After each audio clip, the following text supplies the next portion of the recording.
Episode 2 of Mandy Season 3 begins in Mandy's home.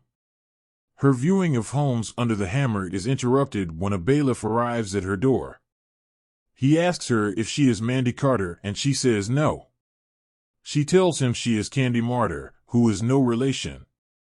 Needless to say, the bailiff does not believe her. As the bailiff enters her home, we cut to a scene at the local job center where Mandy asks the work coach for a job. She tells him the bailiff took her TV, which is why she is desperately seeking employment now. Mandy doesn't have any qualifications, but the work coach is able to find her a job, protecting an ancient tree from local delinquents. We then cut to the park where Mandy meets her new employer, who instructs her to deter kids from swinging on the tree's branches. To this end, he hands her a megaphone and a blowpipe with which to fire poison darts. Shortly after, a girl tries to climb onto the tree. She tells Mandy to pee ***s off when told to get down, so Mandy shoots the child with a dart. Before long, children are dropping like flies because of Mandy's skill with the blowpipe. Later, Mandy is in town, where she uses the blowpipe to topple a reckless jogger, a girl on a scooter, inconsiderate passers-by, and anybody else she takes a disliking to.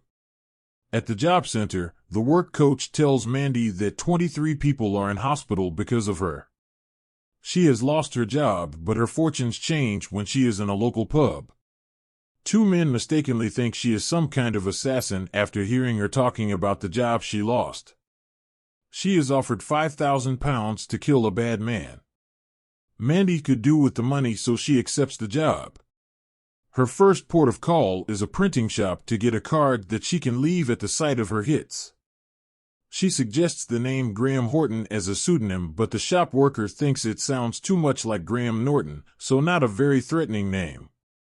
The shop has a special offer: the cards will work out cheaper if Mandy buys 7,000.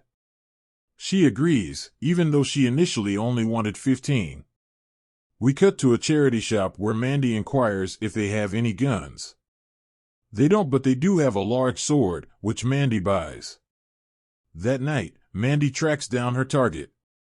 She takes a swing at him with her sword, but inadvertently gets it stuck in a tree.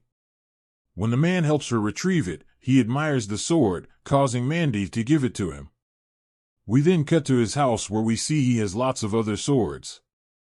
Mandy reveals to the man that she was hired to kill him. She asks him to pretend to be dead so she can take his photo as evidence. She later presents the photo to the guys who hired her and claims the money.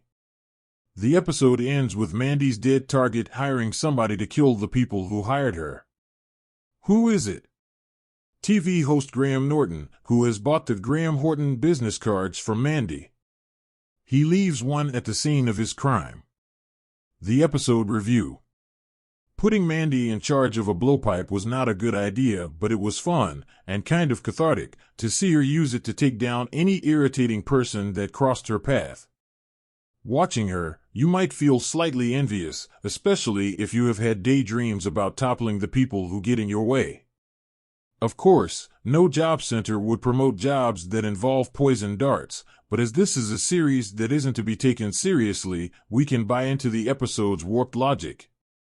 The scenes of Mandy with the blowpipe were funny, but the laughs started to peter out once she became a hitman. This isn't to say the latter scenes weren't amusing, but they would certainly have been funnier if Mandy had found herself in sillier predicaments.